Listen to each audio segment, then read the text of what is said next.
Hello and welcome to this episode of Meet a Columban. I'm Father Jim Mulroney and my guest today is Father Jason Antiquera. Now Jason is a Filipino. He comes from Negros Occidental in the Philippines. He was ordained in 2015 and since that time he's been working in Korea. Jason is a man of many talents. Apart from being an extremely good minister to people as a priest, he's also quite a talented artist. So today we'd like to talk to him about both of those things, about his priesthood and also about being an artist and expressing religion in art, especially in what is to him a foreign context. So welcome, Jason, and thank you very much for tuning in and giving us the time to be with us today. Thank you very much, Jim, for your invitation and for having me here. I'll try my best to be able to, be with you. I'm not really best at expressing myself verbally or in words. I would rather have them express it through images, colors, but I'll try my best to be able to express it in the language. Okay, well, later on we might be able to give you a paintbrush so that you can put a few drawings on the wall, but up until then we'll try and stick with the words. Okay, I'll try my best. You come from Negros Occidental, which is an area of the Philippines which at one time in Australia was extremely well known, and older people like myself may well remember Father Brian Gore and the trial of the Negros Nine, which took place up in that area. Now, you are a son of that part of the Philippines. You grew up in a Columban parish. The parish priests you had were foreigners. They were Columbans. And yet somewhere along the line, you got the idea that you too could not only be a priest, but be a Columban priest and a missionary. Could you begin by telling us something about that story in your life? Yeah. In fact, looking back at my vocation story, particularly reflecting deeply about it as the days of my ordination to priesthood was coming, I realized that I actually could have never be a diocesan priest, even though at some point in my life I was actually invited to join the opening of the opening of the local seminary in the Diocese of Kabangkalan, and also later on in life,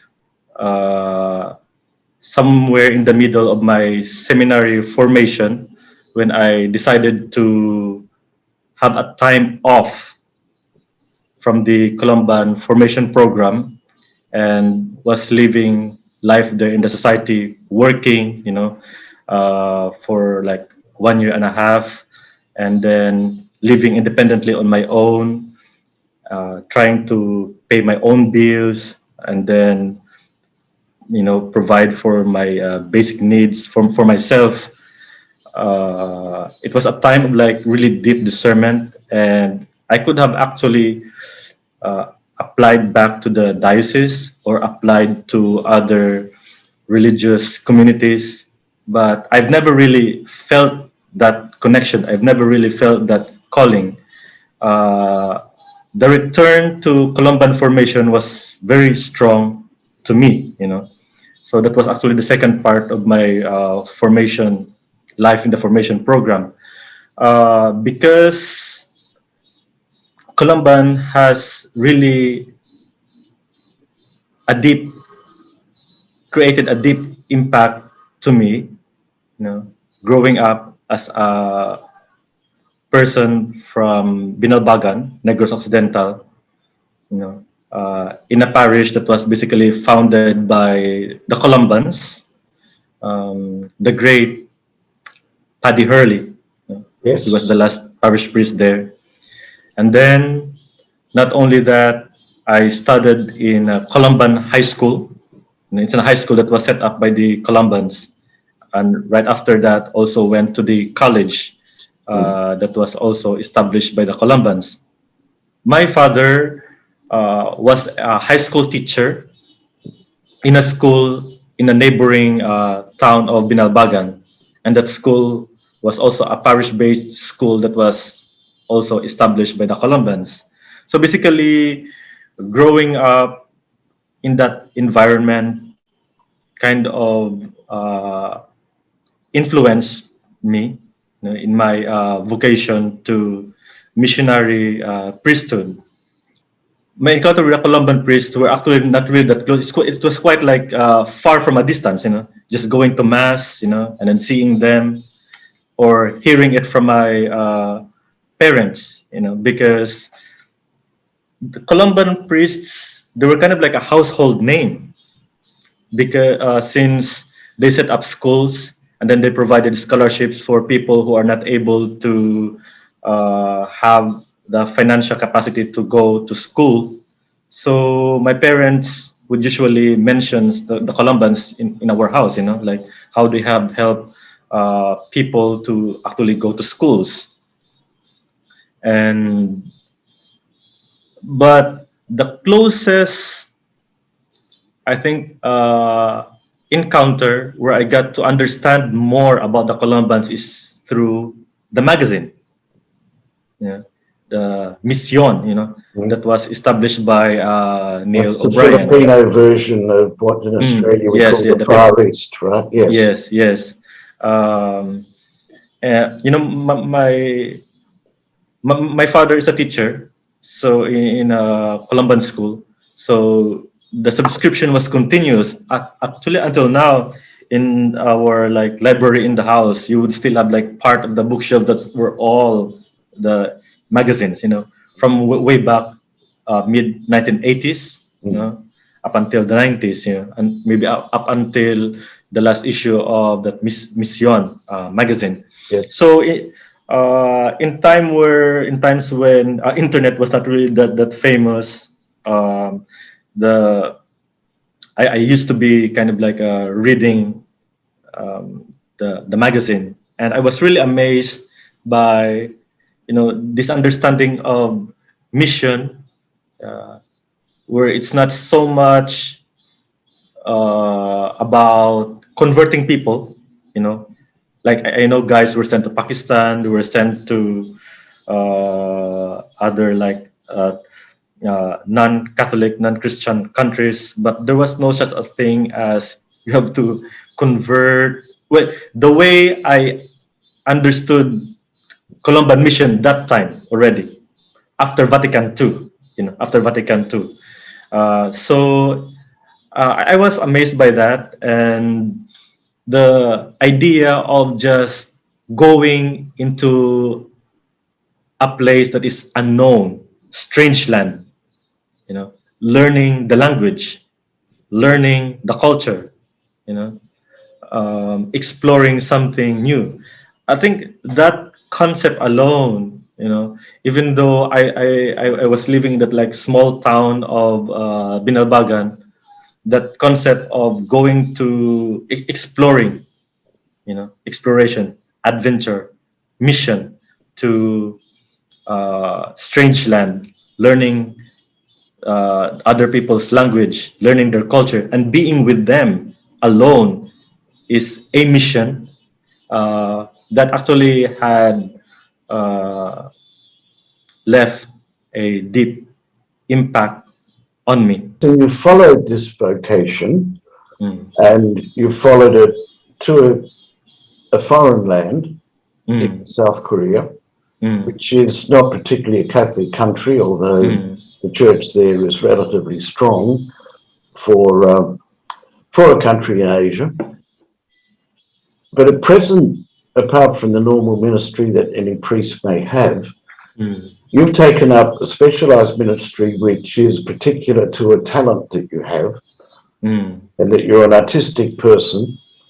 You paint, and you've come to regard this as a way that you can communicate the faith that you have inside you, Mm. the belief that you have inside you to other people. Mm. Now, you're about to become better known to readers of the Far East in Australia because some of your work and your story is going to be featured in the next issue that comes out. Mm. And the work that you do is, I think, particularly beautiful. So Thank could you so much. you explain something to us about the way you conceptualize the message that you're trying to give, that you are communicating through your painting? At the beginning, when I thought of engaging mission with art ministry, way back as a student in Columban formation, there were a few Columbans, and like mentors who have encouraged me to use art in ministry. So that time when I was a student in formation, I was just like asked to do some artworks for the formation house, and also for places, ministry sites. Some people also people I met in the ministry, I would ask me to do some drawing or artworks for the ministry sites. And apart from that, I don't really see like other ways of engaging arts with ministry. I said it's just drawing and painting. What else outside of that? Can I use art for ministry? I said it's got to be much bigger than just like drawing or painting. Because of understanding of ministry is actually really big. Uh, so, but the people who have suggested to me that I need to engage art with ministry and mission, it kept coming back from time to time. And it made me think that they probably have seen something that I wasn't able to see. There must be a wisdom in that. Because somewhere along the way, it keeps on happening. So like the decision to engage art with mission and ministry didn't really push me up until I worked as a curate to parish in the diocese of Jeju.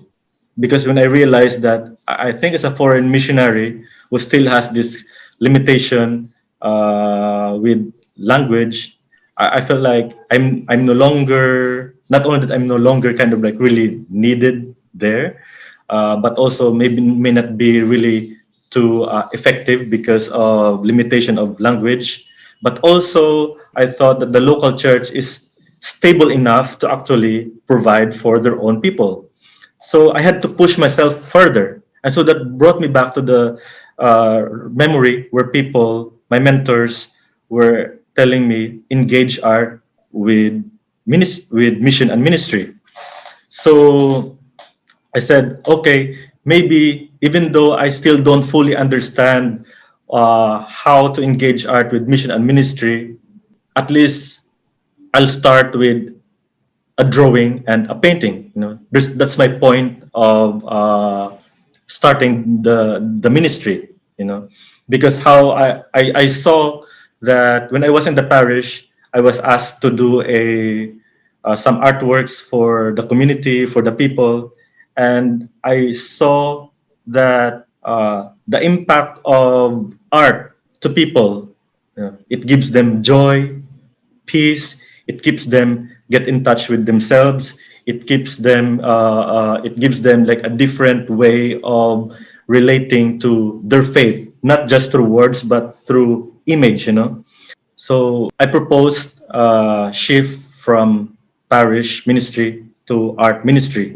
Even Now, I though I could notice in only. the background there, Jason, you have a painting which looks to be a work in the making. It's not completed by the look of it. Yes. I judge from the blue cape and the shape of the figure that you're going to present something of Our Lady. Now, when you paint, you are expressing something of yourself and something of your belief. Mm. But when I look at it, I don't necessarily see what you intended when you painted it. Yes, yes. Is that a common thing in your view with art, or is that the way art should be? Or do you draw the picture of Our Lady as an expression of your faith? Is that the way you approach your artwork? There's actually two ways of looking at it. First is in terms of this artwork, it's kind of like a request from other people. And so when other people request me to do an artwork, I basically kind of like dialogue with them first, ask them what they want, you know, and I will express that for them. Like a good artist has to earn his living, huh? Yeah. Don't paint what people want, they won't pay you. Yeah. And then the other way around is like the artworks that I do, like personally, like for myself, as a way of expressing my spirituality, expressing my soul, you know. So, and sometimes that may not necessarily be explicitly religious, such as this one of Our Lady. It can be a flower, it can be a human person, particularly a human figure. Yes. You know, I grew up as a child with an interest in drawing human figure. So even until now, apart from those arts that were requested, and many of them would tend to be like explicit religious. Most of the subjects that I'm doing would be portraiture, like the one at the back, Yes. portraits of two bishops, Columban bishops here, and sometimes just like drawing a person who is sitting on a coffee shop. And sometimes that person has kind of like an expression that's kind of like caught my attention. So I do like a quick sketch of that one, you know. So for me, the expression of my faith through artworks is not necessarily has to be explicitly religious or liturgical. Yeah, I think anything. we can say that if you're expressing human emotion, Yes. if you're expressing human response, you're expressing something which is religious. So anyway, Jason, Yes. thank you very much for talking with us today, and thank you very much for giving us your insights both into the presence of foreign missionaries in your own country and also the ministry that you've picked up and are working at developing with art. And we wish you well in your work, and especially during this time of COVID-19, may you stay healthy and may you be blessed. So thank you very much for being with us today. Oh, yes. Thank you very much, Jim. Hope I was able to kind of like explain the concept like of art ministry that is kind of like understood by you and also people who are listening and going to watch this interview. Okay, I think you've done very well. Thank you very much, Jason. We've been talking with Jason Antiquera, who's a Filipino Columban missionary working in Korea. And he's been speaking to us on Meet a Columban. And this is Jim Mulroney.